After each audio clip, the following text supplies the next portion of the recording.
So here we go. I have a question from ESK91. I just got rejected after getting an interview. Okay, I'm sorry.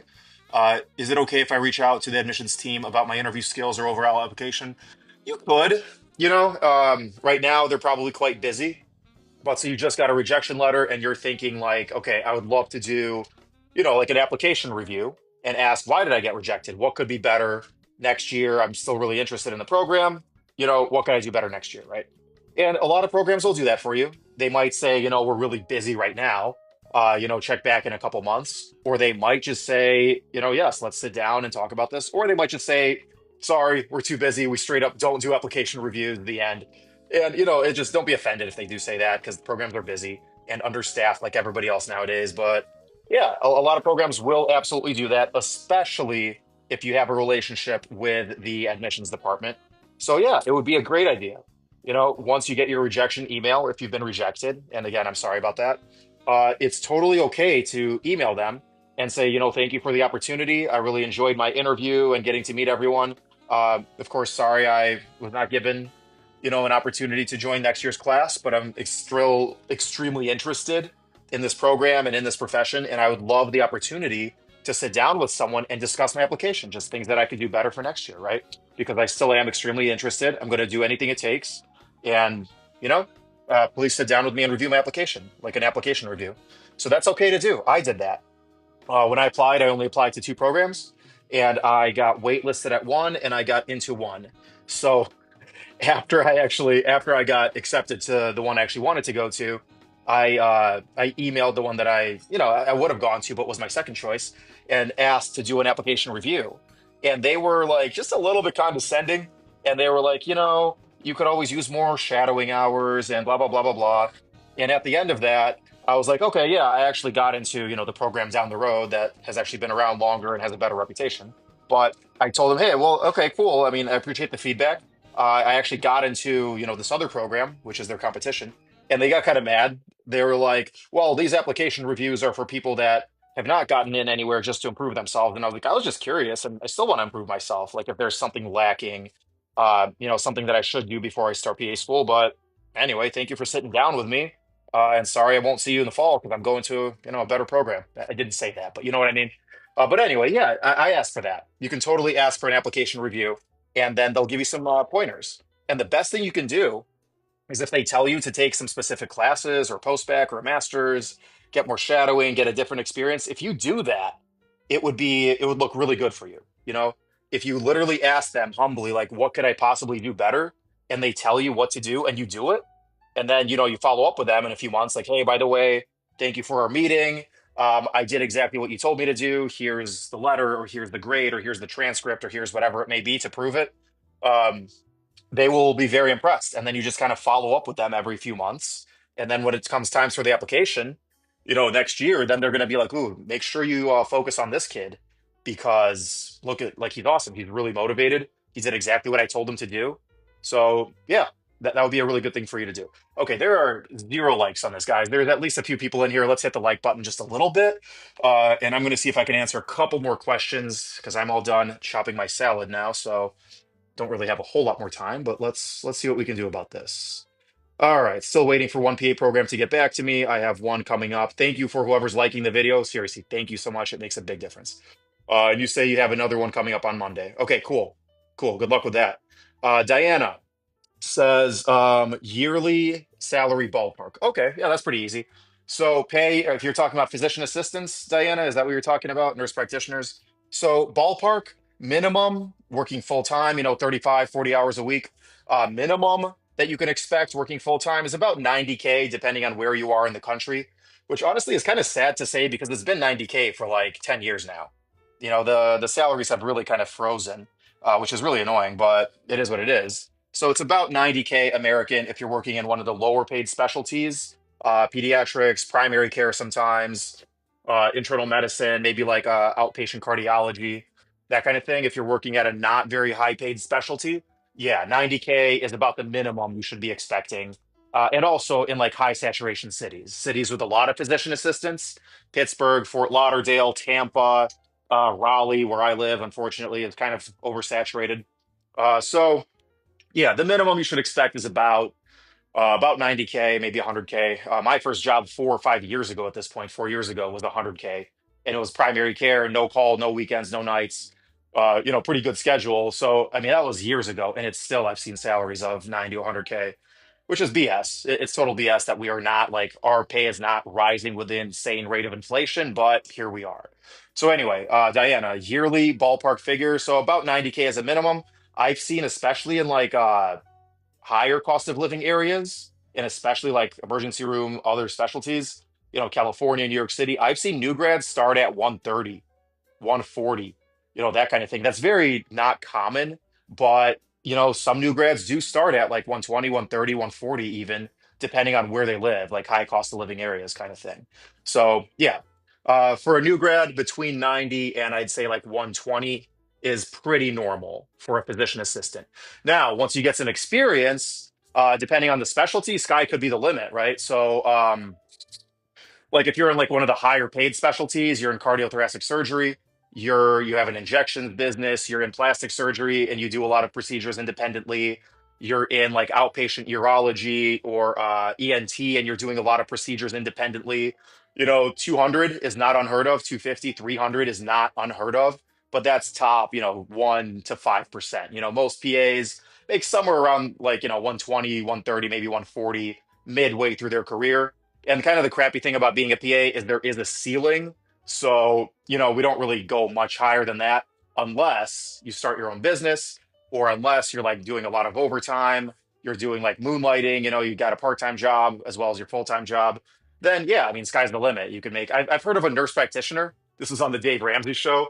I've heard of a nurse practitioner making like, I think she was in the 250 range, but she had two full-time jobs, two full-time hospital jobs. Like she would work 12s, right? She would work like 3 days a week, but then she had two of those jobs, so she was working 6 days a week, three 12s each job. So she was stacking two full-time salaries, making like 250 or so.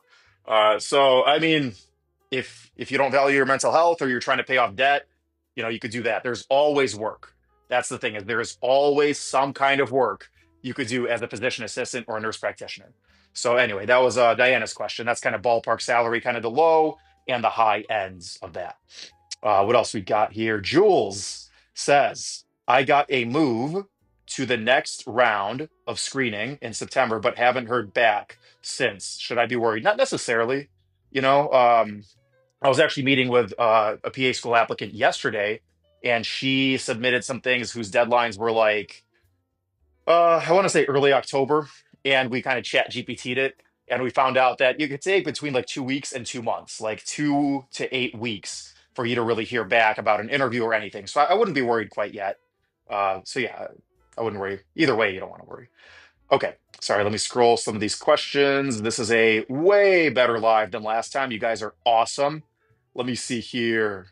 I was literally just going to do this while I was chopping lettuce, and the lettuce is all chopped now, but I'll stay on here for a few more minutes just to answer the rest of these questions. All right, what does a PA do and what's your specialty? Okay, a physician assistant is, the way I describe it is it's like a physician, like a doctor, but with a master's in medicine, not a doctorate. So we are trained on the medical model. We have a lot of the same rotations, a lot of the same basic classes. It's just that we have 2 years of education and they have four plus the residency. So we're trained um, about a quarter as much as your typical physician, sometimes less, as far as time goes. But we're trained as generalists, and we kind of learn more on the job. So, like a PA who's brand new, their residency kind of is their first job, their first year or couple years when they really kind of like get their feet wet and get comfortable. So that's what a PA does essentially in most specialties. Similar things to a physician, but we are trained less. We get paid less. We have much more supervision because obviously patient safety, unless you're in the surgical area, if you're in the operating room, we don't do like even close to what the surgeon does. We just kind of help. I like it if you answer. Who said that? I think I just answered you. All right, PA, Diana. Okay, I just talked to Diana. Good. Any tips for establishing a relationship with admissions before CASPA opens? Yes. I'm not sure who is this. Britt? Okay, Britt, did you see my video today when I was talking about shadowing? Literally the same thing, guys. Cold calling is a underappreciated skill, right? Do you remember this video where I knocked on my own door, right? So you literally go to admissions. You literally go to, I mean, you can email them if you want to be kind of like safe about it, or if you want to connect with admissions in a different state. But the best thing to do is if you have a program in your own area, go knock on their door, go see them, go see them 2, 3 times a month, see if you can stop by and actually get the admissions director or somebody to meet with you. That would be what you really want. You want a name and a face, you want a relationship with this person. Don't pester them. Don't stop by every day. Or if they blow you off or say come back in a month, don't pester them every day. You don't want to piss them off. But, you want to be persistent. You want to be kind of like they say, the monkey on their back. So you really do want to be persistent, very pleasant. Maybe bring them coffee, bring them donuts. I don't care what you do, suck up to them. But, get in there in person if you can. If not, of course, email them, call them. Try to get them in a one-on-one, face-to-face meeting, even if it's for a few minutes. Okay, so that's my answer for Brit. I was looking at doing PA or med school. Any pros and cons? Oh yeah, yeah. I got a whole playlist for PA versus MD, but I'm not going to get into that right now because it's a complicated topic. Diana says I was just juggling dentistry and the PA med clinic route. Um, that really, honestly, that should not be something that you're considering or that you're like struggling between because they're completely different careers. So that tells me you probably haven't done a whole lot of shadowing, or if you have, then somehow you're still stuck. Totally different jobs. Do you want to do teeth? Do you want to do just this part of the body, or do you want to do the entire body? You know what I mean? Like completely different careers. So you should probably do some more shadowing of different kinds of providers in those specialties, because otherwise it should be pretty clear what your heart is telling you to do. But I see. Thank you for the info. You're welcome. I'm a veteran, DJ. Thank you for your service. And currently an EMT. Perfect. While finishing my undergrad, how much will that help? About as much as it gets. EMT is probably the best experience you can get. I mean, paramedic, registered nurse, respiratory therapist. Obviously, those are kind of higher caliber just because they take more training. But EMT is phenomenal experience. If you're a veteran, that's phenomenal, especially if you're a medic. Very, very good. You might even get a bit of like a kind of a diversity hire type thing. Not much, but it'll give you a couple points.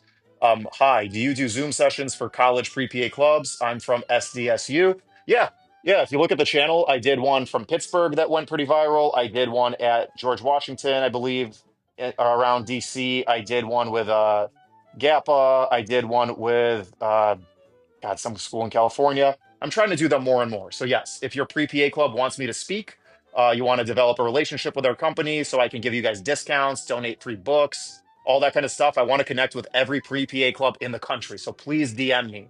I would absolutely love to connect with your pre-PA club. Um, Bizarra, it's a cool name, says rejected from PA school, my first interview in my first cycle, and want to better my interview. Get my interview guide, for goodness sake. Please get it. It's like $20. All right. It's all the knowledge and wisdom and experience and step by step that I give you in a mock interview, but more so. Okay. Go on personalstatementpros.com, click downloads, get the interview guide, and or do a mock interview, of course, but that is by far the best thing you can do. Any tips for establishing relationships with admissions? I literally just answered that. How do I know what I did wrong? Oh crap, it got away from me. Sorry, I just scrolled down for 2 seconds and there's like 1,000 comments. Um, I really hope I don't miss anybody's comment, but I just really want to make sure I get them all. Um, Here we go. How do I know what I did wrong during my interview that I was rejected from? I mean, you probably won't. They won't straight up tell you because it's like on one rubric out of many. And they may not tell you. They might say, interview performance could be better, but they won't necessarily say exactly why. Like, oh, you said this weird thing to this one question. They're not going to do that. Best thing you can do is learn how to interview better, get the interview guide, maybe do a mock interview, and it should be pretty obvious what you did wrong. What's the best direct entry PA program? Um, I don't know. I haven't worked with a lot of direct entries. I mean, the one that I went to, about 30 out of the 75 were direct entry. Lemoyne College, Lemoyne College in Syracuse, New York. That's the school I went to, and they had a direct entry, so they were quite good. Um, Not Lecom, not no Lecom's the med school. There's another one around that area, Pittsburgh, Erie area. Um, Duquesne. Duquesne has a 3+2. Lemoyne has a 3+2. There's so many of them. But yeah, they're all pretty solid. What's the best direct? Okay, just answered you. You won't know. Just add. Okay, cool. Would healthcare admins still look good on an application like surgical special scheduling plus EMT? It would be good. It's certainly gonna like make you more well-rounded, but it's not patient-facing, hands-on patient care experience, so that's not going to boost those hours. So a little bit of health admin, fine, that's not bad, but you probably want to focus more on hands-on skills and jobs. if anyone has a low GPA, what would you say is the best way to raise their GPA for application? So there's usually three routes people kind of take, and I'll give you them in 5 seconds. But I need these likes over 1,000, guys. We have like 60 people in here. If everyone presses the like button 10 times, 1, 2, 3, 4, 5, 6, 7, 8, 9, 10, we're over 1,000. So get on it. Thank you. I see them coming in. Okay. So for low GPA, three options kind of. There's masters. I wouldn't just get a master's in anything. I would get a master's in like anatomy and physiology. Look for a pre-med master's, right? So the kinds of master's degree programs that say like this is a 1 year master's, 80% of our applicants get into med school, that kind of thing. It's like a pre-med booster type master's. That's what you want. Okay, that's what James Moore did. So you want one of those. That's one option. You could do a post-bacc, an official post-bacc, like I did. You can Google pre-medical post-baccs. Hey, we're over 1,000. Nice. Good job, y'all. Um, yeah, you could do a pre-medical post-bacc like I did, which is undergrad classes rather than master's classes. You could do just a build it yourself post-bacc, take a couple semesters of a bunch of classes, some hard classes, and prove yourself. That's the ways that you could really do it. How to get into dermatology as a PA? Do you have to do a fellowship? No. Try to find a new grad derm job? Yes. So the best way is to start early as like a dermatology medical assistant in a dermatology practice, get some connections, and get like a bunch of those skills and terminology and procedures under your belt. So if you can get some dermatology experience before PA school and then make certain that you get at least one dermatology rotation in PA school, that'll help because these like super competitive jobs you get from your connections. Okay. Uh, Obviously, it's always possible. You go to a city where there's just not a lot of PAs. You can probably link up with a dermatology class or clinic. Like two of my people out of my graduating class got derm jobs, dermatology jobs, right out of graduation. And I don't think they had any connections. But it was a small town. Like nobody really lived there. So anyway, are you talking with actual patients right now? LMAO says, are you talking with actual patients right now? I'm talking with you guys. Um, I think she was talking to someone else. Any tips? W2 says, any tips for studying for end of rotation exams? Have my first one in internal med. Yeah, internal med's the big one. Okay, so end of rotation exams, EORs, are, this light is bright. Okay, they are basically after every rotation in your clinical year of PA school, you take an exam, which will determine whether you can move on to the next one. They're not super duper hard, but they're pretty hard.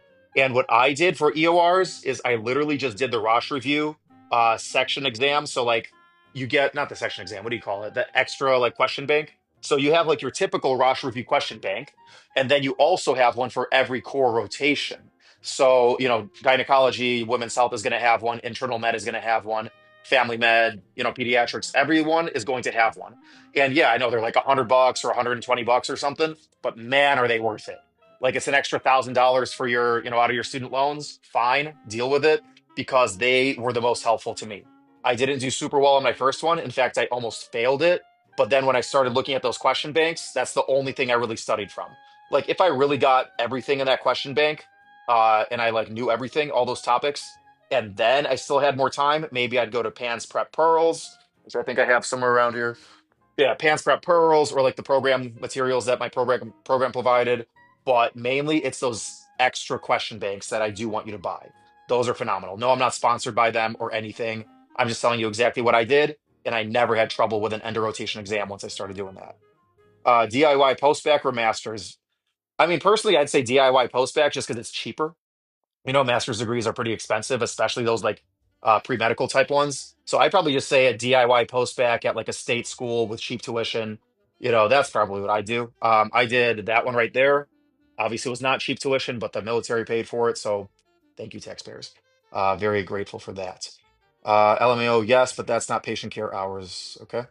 How long do you need in advance to book an interview prep? My website doesn't allow you to book less than 3 days in advance. However, if you really, really need to, you have an interview tomorrow, well, not tomorrow, but like the next day, you really need help ASAP. My schedule is pretty clear. October, November, I cleared them to really do this full time. I don't work a whole lot otherwise. So just DM me, email me, send a message through the website. I check the inboxes every single day, rain or shine, morning and night. Christmas, New Year's, every single day, I am checking the inboxes at least once. I'm not responding to everyone because sometimes it's like 200 freaking messages. Sorry. But If there's something like someone saying, help, I have an interview coming up, can I please book one last minute? I got you. We'll make it happen. Okay. We will always make it happen. Even if it's late at night, I don't care. We'll make it happen. Um, what career would you suggest if I want to stay in the business area but want to come in medical? I mean, there's medical administration. My buddy works in that field. Certainly a lot of money in that. For now, hopefully they get rid of all those jobs because medical administration is killing medicine, but it's an okay career. How is CNA experience? Excellent. It's the most common. Medical assistant and CNA are tied for the most common pre-PA experiences. So CNA is great. You don't even, okay, here's another thing. You don't even have to be certified to work as a nurse aide in a lot of cases, or the nursing home will certify you by themselves. So don't feel like you have to go get a CNA certificate, training program. Go apply for work first, okay? See if the nursing home will train you. If not them, go to the next nursing home. See if they will train you and give you that CNA certificate. Or work for a home health company like I did for my first patient care job, and they'll need like BLS, they'll need CPR and first aid, but they will probably not need CNA. So you can save yourself all that time and money, and still get good experience, right? How do you get some shadowing hours? Just calling and emailing and hoping for the best. Watch my most recent video or second most recent video right before or right after Mario's or right before Mario's, where I literally make like a little skit like how to get shadowing hours. Go watch that. It's like one of the first two or three videos on my page right now. Sydney says hi. Hi, Sydney. Um, Mariam says, oh crap. Mariam, sorry. I pulled it down and now I can't see your question because there's so many questions. I love you guys. This is awesome. Yeah, I do have to get moving. Okay. Okay. I'm going to do two more questions and then I'll pause. All right. So I'm going to just pick them at random. Oh, wait, hold on. Before I do that, while I'm this hat out of the way. Um, while I'm answering these last questions, is anyone here a CNA? Get this out of here. Is anybody here a CNA? Because if you are, you want this lanyard? My coworker made these, and last time I gave away one that said something about anxiety, and now I have to give this one away. So if anybody wants this, I'll ship it to you as being for being an awesome viewer of this live. Anyway, okay, let's pick two questions at random. And okay, I'm sorry. W2 says the question banks, 120 questions is what he's referring to. Yes, the supplemental Rosh review question banks for each like end of rotation exam or whatever for each what do you call it? Rotation specialty or rotation. Those are the ones you want. Those are the ones I used. Okay, here we go. So let's do Chris's question. Chris Sequeira. Should I keep applying at this point if I already have three interviews? Do you have any acceptances? If you have an acceptance, that's a personal choice. If you've been accepted and then you still want to get into a specific program, yeah, keep interviewing. Why not? Even put down your deposit at one program and then keep interviewing. That's fine. But if you have three interviews, but you haven't had an acceptance yet, yeah, go on every interview. It's certainly possible to interview 30 times and get zero acceptances. That is possible. So yeah, unless you have an acceptance at a program you feel comfortable going to, keep interviewing. Absolutely. Okay, last question. Drum roll. Let's see if I can get a good one here. Infantry Marine didn't serve in medical capacity. That's what I was wondering. Oh, DJ, yeah, I answered his question before. Yeah, I mean, being a veteran is definitely super cool. As an infantry Marine, I'm sure you've got some like BLS training, right? Some first aid, some CPR. Like I'm sure you've got that experience. Maybe even like some battlefield experience, bandaging some wounds, that kind of thing. Who knows? But it's not like straight up medical experience, but whatever, it's something. But yeah, keep being an EMT, being an infantry Marine is certainly awesome, and thank you for your service. And last question. Okay, just gonna do the very last one. Ezzy Abbott says, easy. Um, will being a medical assistant help from application? I'm sorry, I'm gonna do a better one than that. Yes, of course. It's patient care hours. Let's do something a little bit more complicated. Ooh, this is a good one. Lily S. Thank you for the awesome question. Also, guys, hit the like button some more, please.